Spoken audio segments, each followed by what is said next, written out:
Magandang umaga muli mga kapatid. Magandang gabi pala. Magandang gabi muli mga kapatid. Tayo po muli nandito sa ating pag-aaral po sa gabing ito at patuloy sa ating paglalakbay. Uh, Yung nga pong paglalakbay po sa aklat ng Genesis. Noong pong nakarang kagabi, ang ating pinag-aralan po ay ang mga anak ni Jacob, yung 12 lalaking anak ni Jacob na pinanggalingan po ng 12 kan ng Israel at si Dinah, kahit siya isang babae. At natunghayan din po natin ang paglisan, actually pagtakas ni Jacob kay Laban upang siya makabalik sa lupaing ng Kanaan na pinangako ng Diyos sa kanyang lolong si Abraham, sa kanyang amang si Isaac at sa kanya rin. At ito po ibibigay sa bansang magagaling sa kanila na walang iba kundi bansang Israel. Na ibang gabi kada kayo aming kakabsat, maayong gabi sa inyong tanan, maigsoon, Diyos marahay na banggi sa inyong gabos. Lumata sa sorsugon inyong gabos, kanya, sabi ni Brother Larry. At dyan po sa may Pangasinan, Santos Yalabi, sa Romblon, sa San Jose Romblon, Carabao Island, Mayad ng Gabi, at dito po sa amin, Mayap of Bengue. Kaya ko nga. So yun po ating napag-aralan po, yung pong mga anak ni Jacob. Marami po siyang anak dahil meron siyang 2 asawa at meron 2 aliping babae na naging at tinatawag natin concubine. At nagkaroon nga po ng malaking bilang ng mga anak, 12 anak at isang babaeng anak, si Dinah. Dito po sa pag-alis ni Jacob sa lupain ng Haran o Padan Aram, siya'y patungo na po sa lupain ng Kanaan. At siya'y dadaan sa lupain ng Edom na walang iba kundi ang bansa na kung saan nakatira si Esau. Yun nga po ay Edom o Seir. Seir, na po. Seir. Edom. Yun po mga haring mga Herod, sila po yung mga Edomita. So sila galing sa lahi ni Esau. Ano po? So dito po sa chapter 32 at saka po sa chapter 33. Sa 32, ito po yung kumbaga 20 taon na nakaraan nung lumisan si Jacob sa lupain ng Kanaan at pumunta sa lupain ng Haran o Padan Aram. At ang dahilan ng kanyang paglisan ay upang tumakas sa galit po ng kanyang kapatid na si Esau sapagkat dinaya sila kung tutuusin, pero actually di naman dahil pinagbili naman ni Esau ang kanyang pagkapanganay sa kanyang kapatid. Kaya lang ganun pa rin ang sumatotal no, na nagalit pa rin si Esau laban kay Jacob at pinlalong patay ng kanyang kapatid. So si Rebecca na minamahal niya si Jacob, sabi niya, tumakas ka muna. Pumunta ka sa aking kapatid sa lupain ng Haran kanya. Kaya tumira ka doon ng ilang araw hanggang sa maip siya ng galit ng kapatid kanya, di papasundo kita. Hindi yun, di nangyari po yun dahil mas siya pinasundo. At tumagal po siya ng 20 taon sa lupain ng Haran, si Jacob. Ano po? So at makikita rin po natin, katulad po ni Isaac, katulad ni Abraham, si Jacob ay kasama ng Diyos. Siya po ay pinagpala ng Diyos. So sa mga tweed, katulad po lang sinabi ng Diyos kay Abraham, ako ang iyong kalasag, I am your shield, kanya. Ito'y totoo kay Isaac, at ito rin po totoo kay Jacob. So meron silang protection ng Diyos.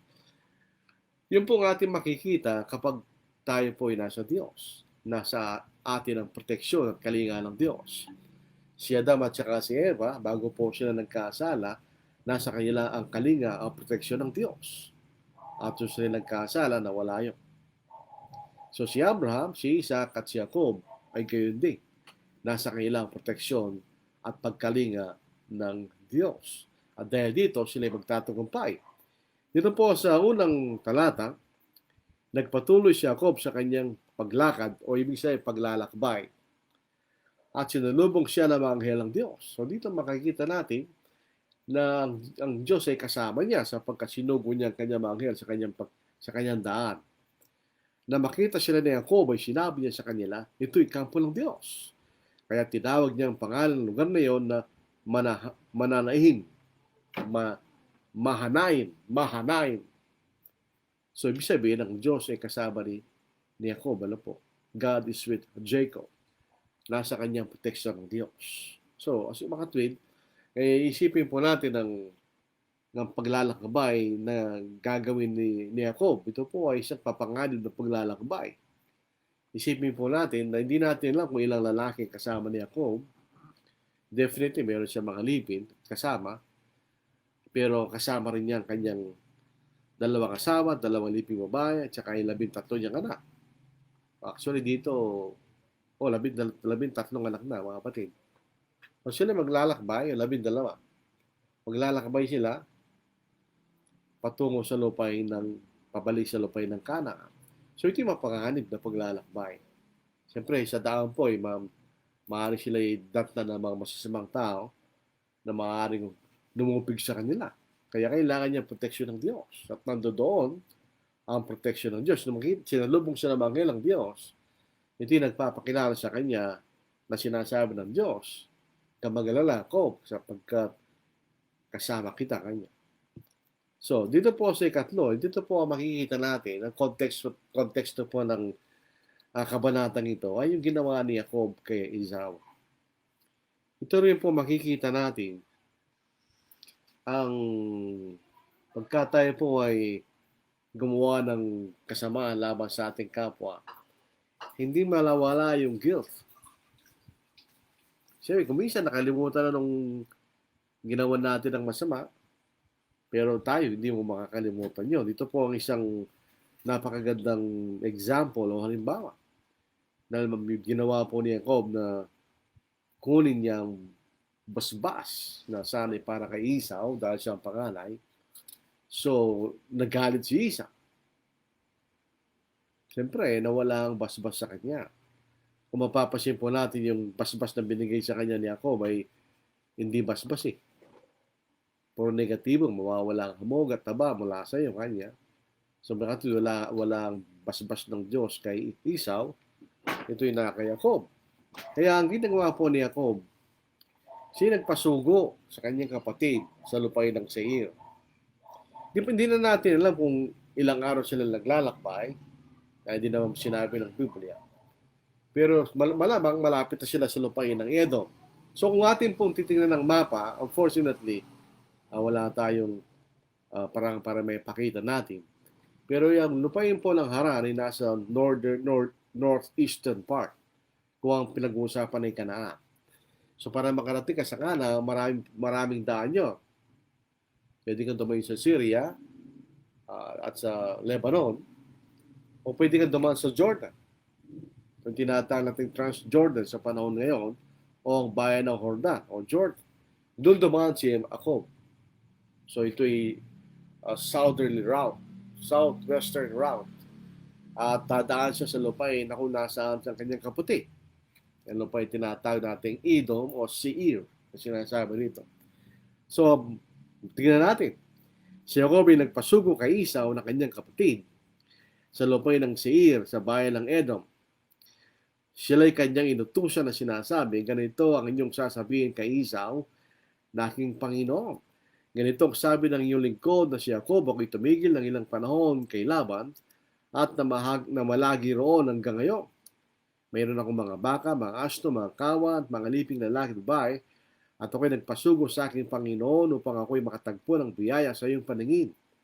Ang mga sugo'y bumalik kay Jacob na nagsasabi, nakarating kami sa iyong kapatid na si Esau at siya'y darating din upang sumalubong sa iyo at kasama niya 400 tao.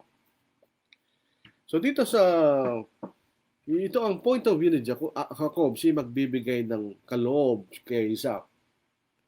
Sa layunin na siya makatagpo ng biyaya sa kanyang paningin. Ang ibig sabihin, nasa kaisipan ni Jacob yung ginawa niya. Para makatagpo siya ng biyaya sa paningin ng kanyang kapatid, ang ibig sabihin, para mapatawad siya doon sa ginawa niyang kasalanan 20 years ago. Yun ang dahilan ba't nagpasugo siya. Ang punto de vista ni Esau, Kung titingnan po natin, dahil di naman niya inatake si Jacob, ano po, later on, kaya nagdala sila ng apat na tao, ay para proteksyonan si Jacob.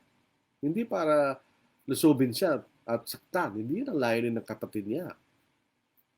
Kasi alam niya, naglalakbay ang kapatid niya mula sa lupay ng Haran patungo sa Kanaan. So, nagdala siya ng apat na tao para sa proteksyon ng kanyang kapatid. Hindi yung palusubin siya. Yan ang punto de vista ni Esau. Pero ibang punto de vista ni Jacob. Ang punto de vista ni Jacob, takot siya kay Esau dahil siya guilty.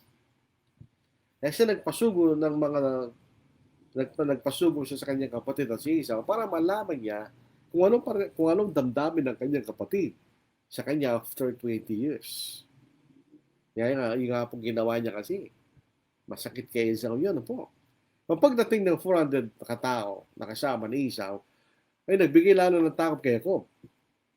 Ito nga pong makikita natin pag nagkasala tayo sa isang tao o sa Diyos. Yung guilt ando doon. Hanggat hindi tayo mapatawad, hindi mo mawakayon. Kaya makikita niyo sa Old Testament, bagaman sila naghahandog ng mga ahay taon-taon para sa kailang mga kasalanan, hindi nawawala yung guilt. Na hindi sila pinatawad ng Diyos. Kaya pinaalala pa rin nila, nandun pa rin ang guilt ng kasalanan na hindi sila pinatawad. So yung guilt ng kasalanan ginawa niya, andun pa rin sa kanyang kaisipan dahil di pa niya nakitang pinatawad siya ni Esau dahil 20 years na sila hindi nakikita. So parang nag-a-approve siya ako, ano kaya ang mangyayari sa akin? Pag nagkita kami ng aking kapatid. Ganyan. So sa isip ni Jacob, lulusubin siya ni Esau para magiganti. Pero hindi yan ang kaisipan ni Esau. Makikita natin mamaya. Tingnan niyo ang reaksyon niya. Dahil nasabi ng mga sinugo niya, sasalubong si Esau na may dalang 400 katao. Ay malami po yun. Siya, lalong tatakot siya ako. Dito sa 7 talata. Kaya't natakot ng gusto at nabahala si Jacob. Siyempre. Dahil andun sa kanyang kaisipan, nagalit pa rin sa kanya si Esau. Dahil nga po doon sa kanyang ginawang kasalanan. At ito kaya, so gumawa siya ng strategy, ano po. Talino rin po si Jacob. Gumawa siya ng strategy kung sakaling siya lulusobin ni Esau. Kaya tatakot ng gusto at nabahala si Jacob at kanyang hinati sa dalawa mga taong kasama niya, ang mga kawan at mga bakaan at mga kamelyo sa dalawang pulutong ngayon. At kaya sinabi, kung dumating si Esau sa isang pulutong at kanya puksain ito, ang pulutong na natitira ay tatakas. Sinabi ni Jacob, Diyos ng aking amang si Abraham at Diyos ng aking amang si Isaac, o Panginoon. Ganyan. Na nagsabi sa akin, bumalik ka sa iyong lupain at yung kamag-anak at gagawa ko ng mabuti sa iyo. So pinapaalala ni Jacob sa Panginoon ang kanyang sinabi. Hindi ko karapat-dapat sa lahat ng kawaan at lahat ng katotohanan na yung ginawa sa iyong lingkod sapagkat duman ako sa ordang ito na dala aking tungkod at ngayon naging 20 ako. Inihiling ko sa iyo na iligtas mo ako sa kamay ng aking kapatid na si Esau. Ako'y natatakot sa kanya. Baka si dumating at kaming lahat pagpapatay niya ang mga ina pati ang mga anak. Hindi ba ikaw nagsabi gagawa ko ng buti sa iyo at ang iyong binhi gagawin kong parang bahay sa dagat na hindi mabibilang dahil sa karamihan. Ito po ay isang pananalita ng isang taong takot. Dahil kung ang Panginoon na nangako, ito'y kanyang gagawin, hindi mo na kailangan paalala. So pinapaalala na dahil takot siya. Yun ang reaksyon ng isang taong takot. Pinapaalala niya sa Panginoon ang sinabi niya na hindi kita pababayaan kanya sapagkat gagawin kong marami ang iyong lahi kanya. So in other words, iniligtas siya ng Diyos. So yun ang kanyang inilig. So strategy po, 2 pangkat. Hinati niya sa 2 pangkat. Kung pupuksay ni Esau yung unang pangkat, tatakas yung pangalawa. So meron nga namang matitira at hindi sila lahat ay magpupuksa. So meron ding talino siya ako, ano po. Dahil ginawa po niya yung paraan na yun. Pero ang problema rito, iniisip ni Jacob na galit pa rin si Esau. Yun po ang problema natin bilang tao. Hindi natin nalalaman ang damdamin at isip ng ating kapwa maliban sabihin sa atin. Dahil 20 taon na silang hindi nagkikita, andun pa rin yung uh, takot ni Jacob sa kanyang kapatid. Dito, makikita natin si Jacob, kamukha natin. Lahat ng mga tao ng Diyos, pareho lang sa atin. Kinikilala po ni Jacob na hindi siya karapat-dapat sa biyaya ng Diyos. Tayo rin hindi. Kaya lang tayo naging matuwid sa harapan ng Diyos. Hindi dahil tayo sakdal sa ating sariling paraan. Kundi sa biyaya ng Diyos ay pinatawad niya tayo, kaya tayo naging matuwid. Yun ang biyaya ng Diyos. At ito po ay hindi naintindihan ng mga denominasyon. Sa inakalang biyaya ng Diyos ay wala ka nang gagawin dahil biyaya. Hindi totoo yun. Ang ibig sabihin ng biyaya ng Diyos, tayo ginagawang matuwid ng Diyos, bagamat di tayo karapat-dapat. Pero hindi nangangahulugan na wala tayong gagawin. Meron siya pinag-uutos para tayo patawaran ng Diyos. At sa gayon tayo maging matuwid sa kanyang harapan. Yun ang biyaya ng Diyos. Ang siyang taong hindi nagkasala, hindi niya kailangan ng biyaya ng Diyos. Sapagkat siya naging matuwid sa kanyang sariling paraan. Pero walang taong gano'n. Lahat ay nagkasala. Si Abraham ay 2 beses na sinungaling. Si Isaac, gano'n din. Si Jacob, gano'n din. Dinaya na si Esau. So, hindi walang taong sakdal sa sariling paraan dahil ang tao nagkasala at di nakaabot sa kalahati ng Diyos. So, unawain natin ang biyaya ng Diyos. Dito ay kinikilala ni Jacob, hindi siya karapat-dapat. So, hindi siya matuwid sa sarili niyang paraan. Kasi umaasa sa biyaya ng Diyos. Kaya lahat ng mga tapat na tao ng Diyos ay tayo naging matuwid dahil sa biyaya ng Diyos. Hindi tayo naging matuwid sa sarili nating paraan. Hindi ibig sabihin hindi tayo susunod. Susunod tayo sa kalooban ng Diyos upang tayo kanyang patawarin at tayo maging matuwid dahil pinatawad tayo ng Diyos. So, huwag tayo maging mayabang kung tayo mga Kristiyano. Wala tayong karapatan. Sapagkat kamukha lang natin ang sanglibutan. Kaya lang tayo nag-iba dahil tayo sumunod sa kalooban ng Diyos at tayo pinatawad niya, kaya tayo naging matuwid. Otherwise, maging kamukha lang natin ang sanglibutan na nagkasal at nagkamali sa harapan ng Diyos. So ito ang pagpapangbaba ni Jacob. Kinikilala niya na hindi siya karapat-dapat sa lahat ng biyaya ng Diyos. Dahil dapat tayo ganun din. Kilalaan natin yan sa harapan ng Diyos. Huwag tayo maging mataas na isipin natin tayo mas banal kaysa sa iba. Hindi tayo banal kaysa sa iba. Kumukha lang natin sila nagkakasa at nagkakamali. Kung wala sa kanila, dahil di nila pagsunod sa kalooban ng Diyos, ay wala sa kanilang biyaya ng Diyos. At tayo nasa atin. Hindi matatapos yung biyaya ng Diyos. Hanggang tayo makarating sa langit. 13, siya'y namalagi roon ng gabing iyon at kumuha siya ng pagregalo mula sa kanya para sa kanyang kapatid na si Esau. 200 kambing na babae. Isipin nyo, 200 kambing. Kano yun?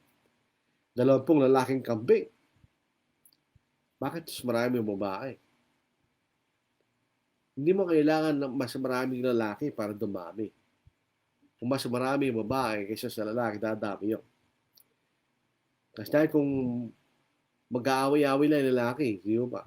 200 tupang babae at 20 tupang lalaki, ganun din. Mas marami yung babae. 30 kamelyong inahin, kasama ng kailang mga anak, 40 baka, at 10 toro. Tingnan niyo, mas marami pa rin yung babaeng baka. 20 babaeng asno at 10 lalaking asno. Ito pong ibinigay ni Jacob. Ibibigay ni Jacob kay Esau, malaking pera yan. Kahit sa panahon natin, kahit sa panahon nila, malaking pag-aari yan. Kasi nagpapakilala si Jacob ay mayaman. Kaya lamang ipamigay yung ganong klaseng karaming mga hayop. At siya kay 16. Ang mga ito ibinigay niya sa kanya mga lipin, ang bawat kawan ay nakabukod, at sinabi niya sa kanya mga lipin, lumampas kayo sa aking unahan, at lagyan ninyo ang pagitan ng bawat kawan. Inutos niya sa una, kapag kayo natagpuan ni Esau na aking kapatid, tanungin ka, Kanino ka? Saan ka pupunta? At kanino itong nasa unahan mo? Kung magkagayon siya, sabihin mo sa iyong lingkod na si Jacob, ito ay isang regalo na padala para sa aking Panginoong si Esau, at bukod dito siya'y nasa hulihan namin. At bakit tinatawag ng Panginoon si Esau? Alam po ba niyo basbas ng pagkapanganay? Ika'y magiging Panginoon ng iyong kapatid. Ngayon si Jacob ay nagpapangbaba, bagamat nakuha niyang basbas ng pagkapanganay, pero ay kinikilala niya na si Esau yung kanyang Panginoon. So nagpapangbaba siya, in other words. Gayun din, iniutos niya sa ikalawa, sa ikatlo, sa lahat ng sumusunod na makawan, na sinasabi, sasabihin din niyo gayon ding bagay kay Esau kapag nakasalubong ninyo siya. At sasabihin ninyo, bukod dito, yung lingkod na siya kung may nasa walihan namin, sapagkat kanyang iniisip, baka mapalubag ko ang kanyang galit sa pamamagitan ng regalo na ipinauna ko, at pagkatapos siya makikita ang kanyang muka, marahil ay tatanggapin niya ako. Ngayon ang galit pinadala ng una sa kanya at sila nanatili sa kampo ng gabing iyon. So hindi pa sila naglakbay. Nauna yung mga kaloob. So ito, maliwanag dito, sa kaisipan ni Jacob, galit pa ang kanyang kapatid. So yun ang mga pampalubag loob niya para patawarin siya ng kanyang kapatid. Makatagpo ng biyaya. Si Jacob kay Esau, kanya. So itong makikita nating mahirap pag nagkasala ka sa isang kapatid o sa Diyos. Ando doon yung bigat ng iyong pagkakasala. The guilt. The feeling of guilt. Andun pa rin. Hindi nawawala. Sabi nga po sa Old Testament, the way of the transgressor is hard. Ganyan. Nadala mo ang bigat ng iyong pagkakasala. Ito makikita natin kay Jacob. Palagay ko, hindi siya nakatulog ng mga gabi bago nakita niya ang kanyang kapatid. Ano po? Nang gabing yon, sa 22, siya'y bumangon at sinama niya ang kanyang dalawang asama, ang kanyang dalawang liping babae, at ang kanyang 11 anak na tumawid sa tawiran ng hamok. So dito na makikita ang pagkakaiba ng asawa sa concubine. The difference between a wife and concubine. Dalawa lang talagang asawa ni Jacob, si Leah at si Rachel. Si Shilpa at saka si Bilha, iyon ay kanyang mga concubines. Sila yung asawa rin pero mas mababa ang kailang kalagayan kaysa sa mga asawa. At makikita natin may pagkakaiba. Katulad po ng sa Ecclesiastes, sinabi na si Solomon ay may 700 prinsesa at 300 concubines. Yung 300, hindi kabit yun. Kasi ang ibig sabihin ng concubine niya, kabit, hindi. Sila asawa pero mas mababang kalagay kaysa sa tinatawag na asawa. Sa verse 23, sila'y kanyang sinama at tinawid sa batis at kanya rin itinawid ang lahat ng kanyang hari-harian. Na iyong nag-iisa si Jacob at nakipagbuno sa isang lalaki hanggang sa magbubugbukang liwayway. Hindi natin alam kung sino lalaki yun. Maaaring siyang Diyos, nagkatawang tao, isang anghel na sinugo ng Diyos. Hindi natin alam. Basta lang, sabi lang rito, nakipagbuno siya sa isang lalaki. Na makita ng lalaki na hindi siya manalo laban kay Jacob. Hinawakan niya ang kasukasuan ng hita ni Jacob at ang kasukasuan ni Jacob ay nalinsad samantalang nakikipagbuno sa kanya. In other words, nag-dislocate. Sinabi niya, bitiwan mo ko sapagkat nagbubukang liwayway na. At sinabi na Jacob, hindi kita bibitawan maliban ako'y basbasan mo. Sinabi ng lalaki kay Jacob, ano ang pangalan mo? Kaya sinabi, Jacob. Hindi naman sa hindi alam ang pangalan ni Jacob. Sinabi niya yung pangalan hindi na tatawagin Jacob, kundi Israel. Sapagkat ikaw ay nakipaglaban sa Diyos at sa mga tao, at ikaw ay nagtagumpay. Siya tinanong ni Jacob, iniiling ko sa iyo, sabihin mo sa akin ang iyong pangalan. At kanyang sinabi, bakit tinatanong mo aking pangalan? At siya binasbasan doon. So hindi sinabi ng lalaki kung sino siya. Pero pinalitan niya ang pangalan ni Jacob sa Israel. Yung lalaki ba yun ay Diyos ng katawang tao o anghel? Hindi natin alam. May sabi lang dito ni Jacob sa verse 30, Tinawag ni Jacob ang pangalan ng lugar na iyon na Peniel sapagkat nakita kong Diyos sa harapan at naligtas sa aking buhay. So sa kaisipan ni Jacob, yun ang Diyos. Maaari, yun ang Diyos. Nagkatawang tao. Sinikatan siya ng araw nang siya dumaraan sa Penuel at siya'y papilay-pilay dahil sa kanyang hita ay nalisod eh. Dahil dito hanggang ngayon ay hindi kumakain ng mga anak ni Israel ang litid ng balakang na nasa kasokasyon ng hita sapagkat dito inampas ng tao na kipagbuno ang kasokasyon ng hita ni Jacob sa litid ng balakang kanya. So yun ang wrestling. Marahil siguro mas malamang yun ang Diyos na nagkatawang tao. So yun nakipag-wrestling sa Diyos. At then at sinanalo. Kaya lang, nalisad yung kanyang litid sa kanyang balakang kanya.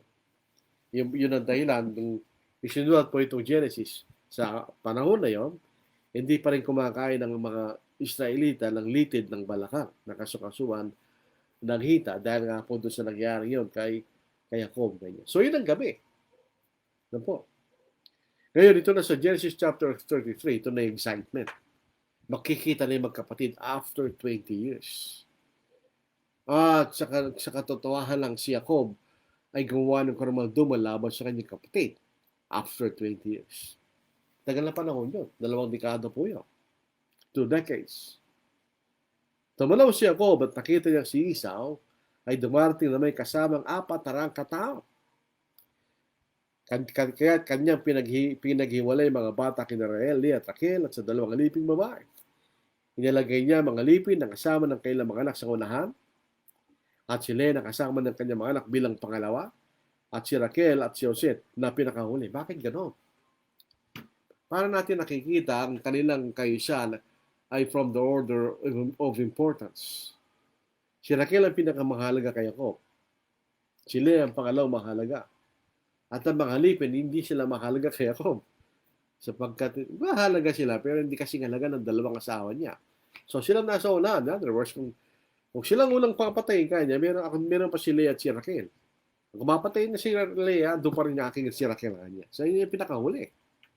So parang order of importance po yan mga kapatid. So verse 3. At siya naman yung lumampas sa unahan nila. Siyempre for protection. Ano po? So siya uno na una. At pitang ulit na yumuko sa lupa hanggang sa siya mapalapit sa kanyang kapatid. Bakit siya yumuko sa lupa? Initanda lang pagpapakumbaba. Pinagpapakumbaba sa harapan ng kanyang kapatid.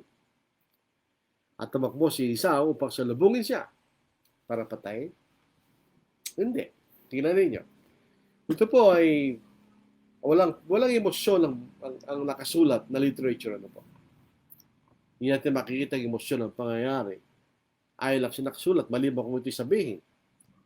Pero dito kahit hindi sinabi sa atin, ito ay isang madamdaming takbo. In other words, ito ay magkapatid. Tandaan po natin. Sa mga magkapatid, minsan may nangyayaring away. Kung minsan ang paaway ng magkapatid ay mas magrabe pa kaysa sa mag-away ang walang relasyon.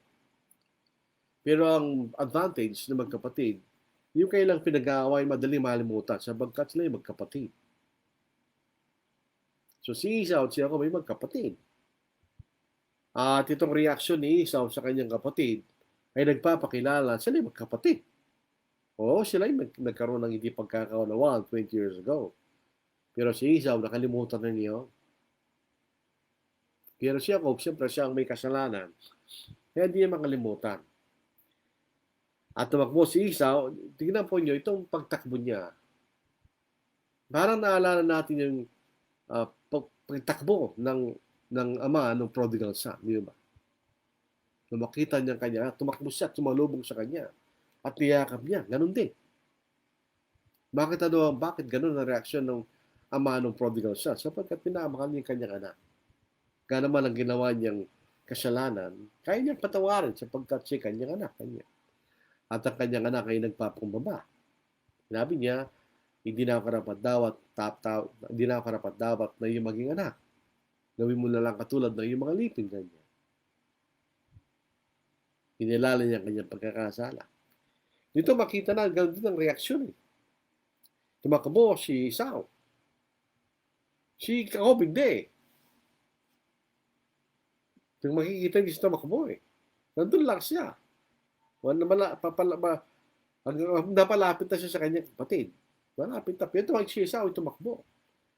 Iyakap siya at niyapo sa leeg, nagkal at sila nagiyakan. Ganyan. Ito ang reaksyon pag matagal lang hindi nakikita. 20 years eh. Sila lang dalawang magkapatid.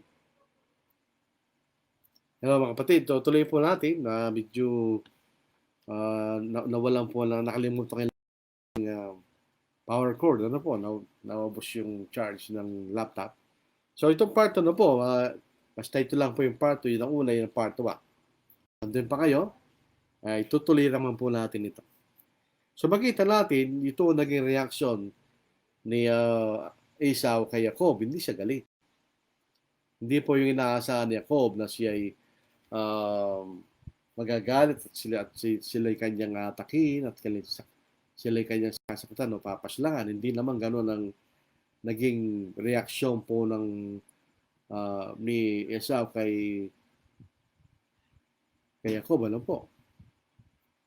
So yun po makita natin dito sa sitwasyon nito. Iba doon sa inaasahan ni Jacob na magiging reaksyon ng kanyang kapatid na si Esau. Ano po? So, ito, tingnan nyo. Tumakbo siya. So, yung nagpapakita ng excitement sa kanyang kapatid. Ano po? Tumakbo siya. At siya'y niyakap niya, at sila'y nagyakap, at sila'y naghiyakap. In other words, kahit hindi sabihin, wala silang sasabihin, ay understood na sinasabi na pinakikita ni Esau kay Jacob, wala na yun. Kalimutan na natin kung naman ang nangyari nung nakaraan. So, 20 years na nakaraan, nakarao si Esau, kahit wala na yung basbas niya, parang siya yung naging bansarin na katulad niya. Maaaring siya nakagurin, meron siya nga patarang katao, ibig sabihin, nagkaroon din siya ng pag-aari sa kanyang sariling paraan. So, nalimutan na ni Esau yung kanyang galit sa kanyang kapatid. Yun ang makikita natin dito, mga kapatid. So, yun pong paghalik. Yun po ay yun ang paraan ng pagbati noong panahon na yun. Kaya yung sa atin, handshake, sa kanila, halik. Kahit po sa Middle Eastern countries sa panahon natin ngayon, sila yung mahalik. Instead na sila ay sa atin kasi handshake, ano po? Sa kanila hindi. Magyayakapan, siya maghahalikan, yun ang tanda ng yun ang paraan ng pagbati. Greetings. Yan ang sign of greeting. Ano po? So, in other words, mali siya po. So, sa pagkakataon na ito, makikita natin, nawala na nga gamagam niya. Sabihin, doon sa iniisip niyang siya ay atakihin. Ano po? Ni Esau, hindi nangyari yun. Actually, they have reconciled. Ibig sabihin, nagbalik ang kailang relasyon bilang magkapatid. Sa ikalima, hanggang iba to. Nangitaas ni Esau ang kanyang paningin at nakita ang mga babae at mga bata ay kanyang sinabi, sino itong mga kasama mo? Dahil 20 years na silang hindi nakikita. At kanyang sinabi ang mga anak na ipinagkaloob ng Diyos sa iyong lingkod. Na magkagay lumapit ang mga liping babae at kailang mga anak at nagsiyoko. Lumapit ni si Leah at ang kanyang mga anak at nagsiyoko. Pagkatapos ay nagsilapit sina Jose at Raquel at nagsiyoko. In other words, sila po'y nagbigay ng respeto kay Esau bilang kapatid ni Jacob. Ano po? Sinabi ni Esau, anong kahulugan ng lahat na ito na nasa lubong ko? At sabagot si Jacob upang makakita ng biyaya sa paningin ng aking Panginoon. Ibig sabihin, para patawarin mo ako, ibig sabihin. Pag nakasumpong tayo ng biyaya sa paningin ng Diyos, ibig sabihin tayo pinatatawad ng Diyos. Di ba? Subalit sinabi ni Esau, sapat na ang nasa akin, kapatid ko, ang nasa iyo ay yun na. Ano naman po yun? Siya ba'y nagmamalaki sa kanyang kapatid? Hindi. Ito ang isang tanda ng pagmamahal sa iyong kapatid. Hindi mo inisip yung sarili mo lang, kundi ang interest ng iyong kapatid. Sabihin, huwag mo lang walalahanin, ibig sabihin. Huwag mo walalahanin. Okay na ako. Sa'yo na yan, kanya. Para sinasabi, kailangan mo rin yan. Parang gano'n. Huwag mo kong alalahanin. Yan ang sinasabi ni Esau kay Jacob. Huwag mo kong alalahanin kanya. Okay na ako. Sa'yo na yan, kanya. Doon sa Philippians chapter 2 verse 4, yan ang ito ay pagmamahal sa pagitan ng mga dalawang physical na magkapatid. Pero gayon din ang relasyon natin bilang mga Kristiyano na mga spiritual na magkapatid. Walang pagkakaiba yun. Sabi sa Philippians 2:4, huwag tignan ng bawat isa sa inyo ang kanyang sariling kapakanan, kundi ang kapakanan ng iba. So hindi lang iniisip ni sa sarili, kundi ang kapakanan ng kanyang kapatid. Sa akin, ako okay na kanya. Sa'yo na yan. Huwag kang mag-alala kanya. Sinabi sa kanya ng Jacob, hindi, nakikiusap ako sa iyo. Na kung ngayon nakatagpo ng biyaya sa iyong panangin, ay tanggapin mo nga ang aking kaloob mula sa aking kamay. Sapagkat nakita kong iyong mukha na gaya na nakita ng mukha ng Diyos, at ikaw ay nalugod sa akin. Nakikiusap ako sa iyo, tanggapin mo ang kaloob ng dala ko sapagkat lubos na ang pinagkaloob sa akin ng Diyos. At mayroon ako ng lahat ng kailangan ko. Kaya tinimok ni Jacob si Esau at kanyang tinanggap. Anong ibig sabihin? Para kung nakita ang mukha ng Diyos. Makikita po nyo, ang ibig sabihin, ang Diyos ay nagpapatawad sa tao. Nakita kita kanya at siya iniyakap at ninalikan para kung nakita ang Diyos na ako'y pinatawad mo. Yun ang sinasabi ni Jacob. Para kung nakita ang mukha ng Diyos sa iyong kanya. So, yun ang sinasabi ni Jacob sa kanyang kapatid. So, nakita ni Jacob si Esau na parang nakita niya ang Diyos sapagkat pinatawad siya ni Esau at nakatagpo siyang biyaya sa kanyang paningin. Kaya kung hindi pa siya pinatawad ni Esau, ay talagang sabi nga ng tao, mag-aahalong balat sa tanlupan. Siyempre, galit ng kwento pa rin galit ni Esau, mga kapatid. Pero wala na.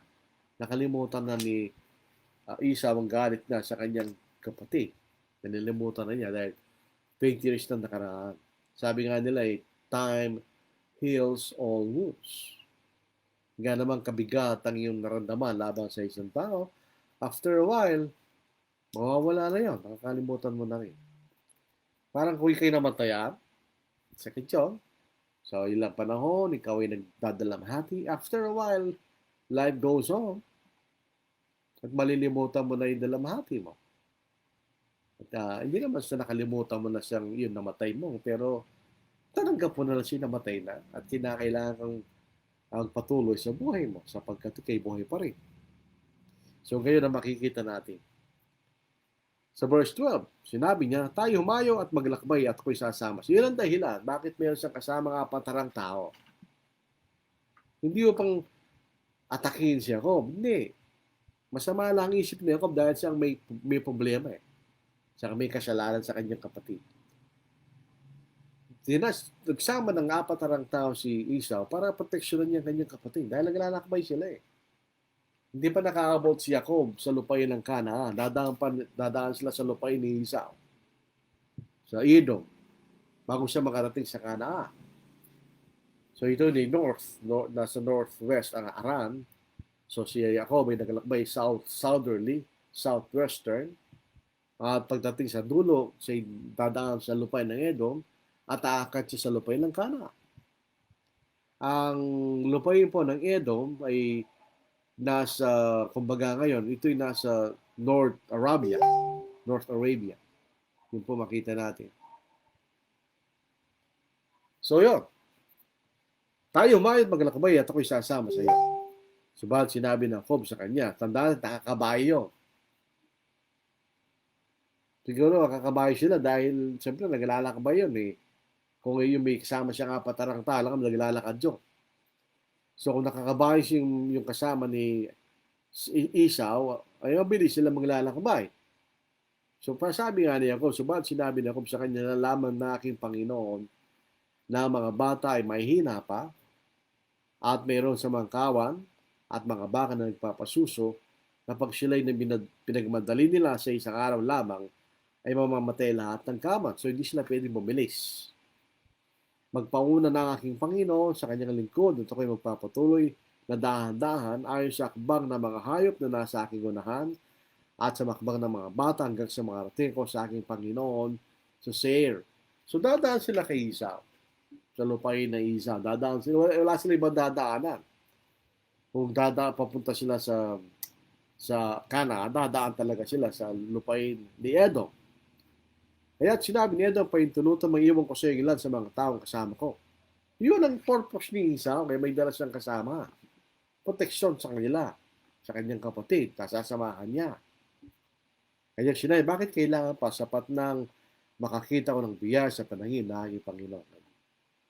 So, ibig sabihin, huwag ka namang gabalangan, sapat na nakita-kita ka niya.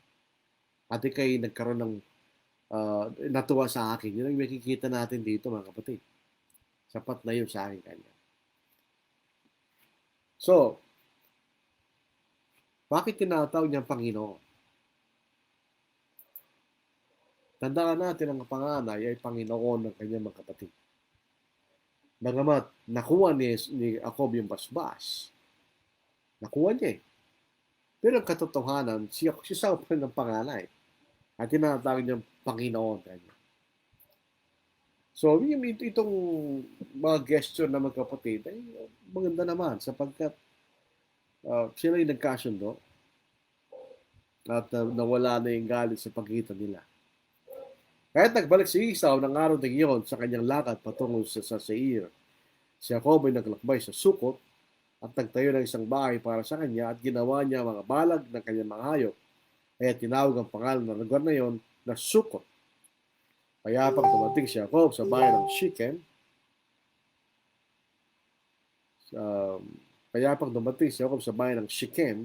na nasa lupain ng Canaan nang siya'y dumating mula sa Padan Aram at siya'y tumigil sa tapat ng bayan. Binili niya ang sa halagang 100 pirasong salapi, ang bahaging iyon ng lupa na pinagtawi ng kanyang tolda at sa kamay ng mga anak ni Hamor na ama ni Shechem. At siya nagtayo roon ng isang dambana at tinawag niyang El Elohe Israel. So itong Sukot na ito ay nasa South Jordan. Kung makikita niyo ang Middle East, yung pong Haran, yung lugar na yon sa panahon natin ngayon, din ay marahil parte ng Syria o ng Iran. Iraq yun, Iraq. Actually, Iraq. Dahil doon yung Euphrates River, ano po. At pag kayo pumunta pa sa kanluran, yan ang Iraq, yan ang Iran. So, Iran, Iraq, Syria. Tapos sa baba ng Syria, Jordan. So, yung Sukkoth ay nasa South Jordan. So, malapit na sa Saudi Arabia, ano po. Nasa kasalukuyang panahon. At dito po, makikita natin si Jacob mula sa pag-aari sa lupain ng Canaan. Magawa pinangako ng Diyos sa kanila. Mapapasin po natin na meron tayong matututo rito ng isang maraming bagay sa pagbabasa ng Genesis. Kumisan tayo po ay nanadalangin sa Diyos. Humingi tayo sa Kanya ng biyaya. Pag hindi natin natanggap, tayo ay nalulungkot. Isipin natin itong mga taong ito. Pinangakuan sila ng Diyos. Pero sa buhay nila, hindi man nila natanggap yun. Kaya pa ng Diyos kay Abraham, tingnan mo Kyle, tingnan mo, lakarin mo, lakwain mo, lupain na ibibigay ko sa iyo kanya. Hindi man binigay sa kanya. Hindi binigay sa pansang Israel, hindi sa kanya. Ganun din si Isaac. Pinangako ng Diyos hindi na ibigay kay Isaac, hindi na ibigay sa Israel. Nanggaling sa kanila. At ganyan din si Jacob. So, isipin nyo, doon sa lupain na pinangako sa kanila, wala silang pag-aari. Kailangan pa silang bumili. So, si Jacob bumili rin sa Sukkoth at doon niya tinayo ang kanyang bahay o tolda. So, itong makikita natin dito, magandang aral po na makikita natin dito na po. Yung paglalakbay ni Jacob ay tanda rin ang kanyang pananampalataya sa Diyos sapagkat yun ay isang mahirap na paglalakbay kasama ng kanyang mga kawan ng mga hayop, ang kanyang pamilya. Makikita natin ang pananampalataya ni Jacob at siya'y sumunod sa Diyos. Pabalik sa lupain ng Canaan. So ito po yung Abraham part 2. Doon din nanggaling si Abraham mula sa Ur, pumunta sa Haran, pumunta siya sa Kana. So si Jacob, ganun din. Pag nandun sa Haran, hindi siya galing sa Or. Pero sa Haran, at rin mula sa Haran, pumunta sa Kana. Yun din ang nilakbay ng kanyang amang si Abraham. At yun ay dulot na kailang pananampalataya sa Diyos. So dito natin makikita ang mga taong sumampalataya sa Old Testament. Sila'y sumunod sa Diyos. Hindi man nila nakuha ang kanilang ipinangako ng Diyos sa kanila, sa kanilang buhay. Pero alam nila, dahil may pangakong sinasabi na sa pamagitan ng binhi ay pagpapalain ng lahat ng kasalupa, maaari sinabi rin sa kanilang Diyos, ang tunay na kanilang lupain. At ito rin katulad nila, hindi sa lupa ang ating pangako, kundi sa langit. Dito sa Hebrews chapter 12, basahin po natin. Napakaganda po. 11 pala, 11.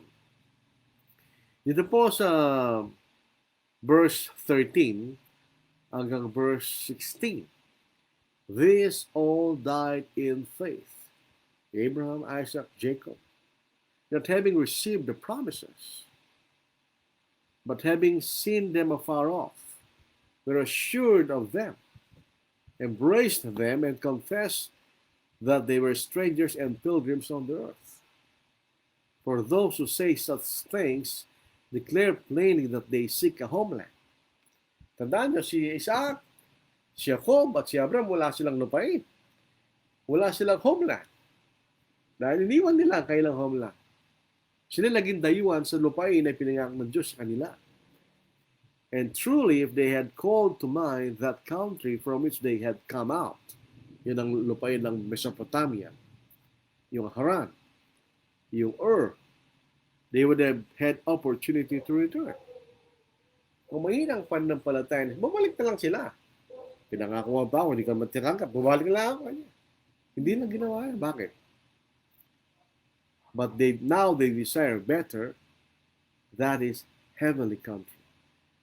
Therefore, God is not ashamed to be called their God, for He has prepared a city for them. Bilang sa kanila, sa atin din. So itong si Abraham, Isaac, si Jacob, for a while siya ang bansang Israel, bago siya naging bansa. Sila yung nagpapalibot-libot lang sa lupain ng Kana. Hindi sila yung mga dayuhan. Ang sila napunta sa Egypto, mga dayuhan. Paglabas sila sa Egypto, pagkara ng 40 years na paglalakbay-lakbay sa loob ng ilang, ibinigay ng Diyos ang kailang homeland. Pero yun ay larawan lamang ng langit. That's the promised land.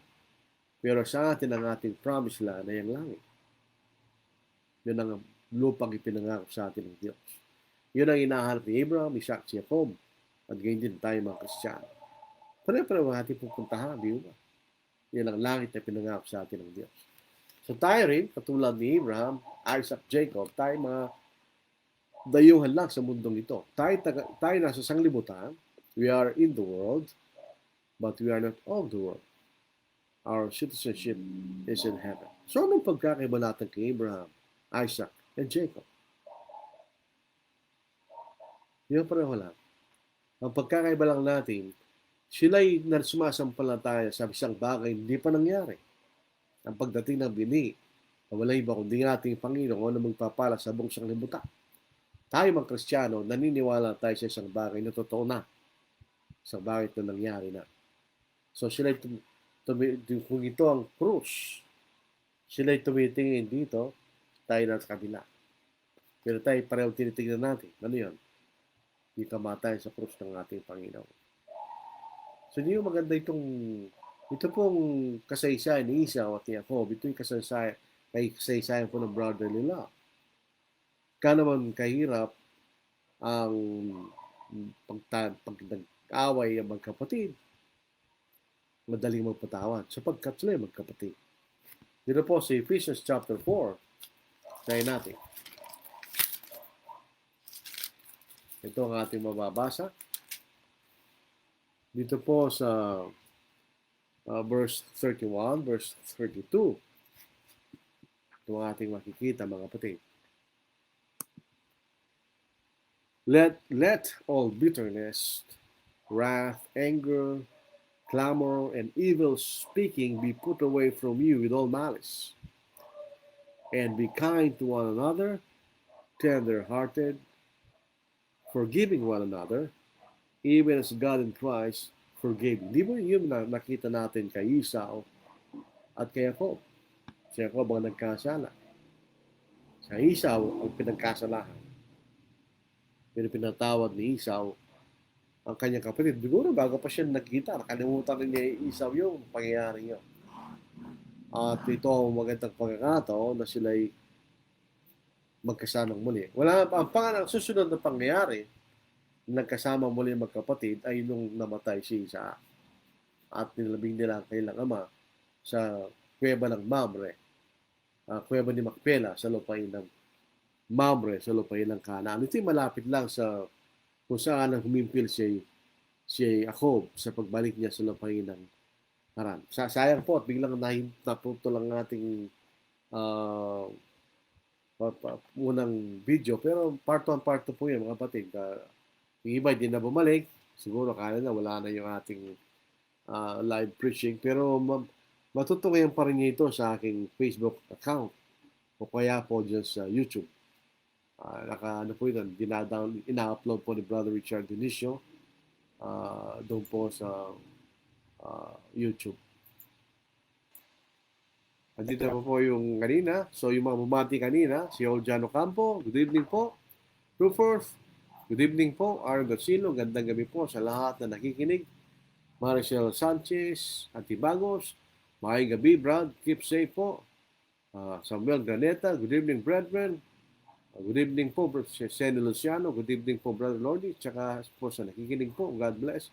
Jim Bautista, listening eye to all. Rabi Mamada, good evening po. Jojo Campo, good evening po. Esther Floresca, good evening po. Eda Delfino, Villamayor, gandang gabi po sa lahat. Nina Ordinisa, Villamin, maayong gabi, Brother Lordy. Sa lungaog sa tanang naminaw, ibig sabihin nun, magandang gabi, Brother Lordy, sa lahat na nakikinig. Rene Mardalan Sr., Prosperous Journey, good evening. Roy Bebs Kapili, pinagpalang pakikinig po mga kapatid. Kennedy Pili Gambol, good evening po sa lahat. Si Marshall Sanchez Bagos, naya ko sa magkapatid na si Isao at si Jacob. Dito lang po sa part 2. Bumalik po si Licky Ali. Paayong gabi, Magsyon. Janalyn, blessed evening po. Kennedy Pili Gambol, gandang gabi po. Part 1, part 2 na lang po yan. Kung na putol yung kanina, nakikita rin niyo yung Genesis 32, 33, part 2. Doon po sa ating account o doon po sa YouTube. Meron po sa YouTube, meron din po nakikinig. Minsan tinitingnan ko po, ina-advise ako Brother Richard kung may nagko-comment, sinasagot po natin. Meron pong mabol si Koji Kimson, Brother Kimson, kung ngayon ka pala tumutong, mayroong part 1 po ito, naputol kasi kanina. Tingnan na lang po yun sa account ko sa YouTube. Listening po, Brother Lordy, God bless po sa lahat.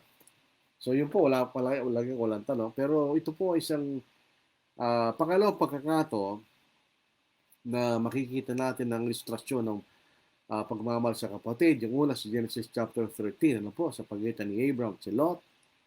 At dito lang po sa pagitan ni Esau at ni Jacob. Wala na po tayong tanong at comments. Tayo po ay magtatapos sa isang maikling panalangin. Amang banal, tayo po ay nagpapatuloy sa pangalan po ng COVID-19 sa panahon na ito ng pandemya. Lalo po nakikita namin ng aming mga buhay ay walang katiyakan sa mundong ito. Maaari sa isang panahon kami buhay, pero sa isang pagkatapos ay kami ay nawawala sa mundong ito. Nakikita namin ang kahalagahan ng Diyos na kami sumampalataya sa sumunod sa inyo upang kami bigyan nyo ng kaligtasan ng aming mga kaluluwa at magkaroon kayo pag-asa ng buhay na walang hanggan pagdating po ng aming Panginoon. Kami po ay sumasampalataya at naghihintay na may pagtitiis sa pagdating ng aming Panginoon upang ibigay sa amin ang aming gantimpala, ang buhay na walang hanggan at daling kami sa tahanang inihanda sa amin sa langit. Hindi po kami taga lupa, kundi kami hindi po kami taga sanglibutan, kundi kami taga langit. At inaasam namin ang panahon na yon na makasama namin kayo sa walang hanggan. Patawarin niyo kami sa iyong mga pagkakasala. Dinadalayan po namin ng si Sister Rosie Bautista po, namin Brad Jim Bautista at ang kanyang kapatid na si Tirana sa kailang karamdaman. Sana sila inyong patambay at pagalingin. At gayon din po ang mga iba pang mga kapatid po na may karamdaman na sa sandaling ito ay nakalimutan ko po mga pangalan. At yun po mga kapatid na nawalan naman sa buhay, sana sila maging matatag sa kailang pananampalataya sa gitna ng kailang kawalan. Naway patuloy po inyong patnubay sa amin at ang inyong pagkalinga o Diyos. Pinaniniwala kami kayo ang aming kalasang at hinihintay namin ang gantimpala ng galing sa inyo pagdating ng aming Panginoon. Ang mga bagay ito ay hiningi sa dakilang Kristo na yung Panginoon. Amen. Maraming salamat po mga kapatid. Mayroon pang siyang mabor si Geng Malansala, Sister Geng. Mayroon part 1 ito. Ano po? Ito yung part 2 lang. May part 1 ito. Tingnan nyo sa aking FB account. Pagkatapos po nito, makikita po nyo yan. At ito yung part 2. Yun po yung kadugtong po na puntol kanina. So, mag-ingat po tayo. May tinanggap akong galing po kay General Yusa na sinasabi na ang pagbabakuna hindi mandatory. Totoo po yan. It's not mandatory. At hindi rin natin tiyak ang 100% safetyness ng bakuna. Pero mas maganda pa rin na tayo magpabakuna kaysa tayo madatna ng alanganin pag tayo na-infection ng COVID. Ano po? May malibab sa magastos. At hindi ka patiya kung kayo mag-survive sa treatment na gagawin sa'yo. Mas maganda na yung kaunting panganib marahil, small risk na babakuna tayo kaysa sa malaking panganib pag hindi tayo nagpabakuna. Araw-araw pag lumalabas tayo, doon ang panganib. Araw-araw pag lumalabas tayo, doon yun, hindi nawawala. So, pero kung may tayo pinabakuna, kahit pa paano, nararagdagan ng ating proteksyon laban sa sakit na ito tinatawag na COVID-19. So tayo po mag-ingat, stay safe.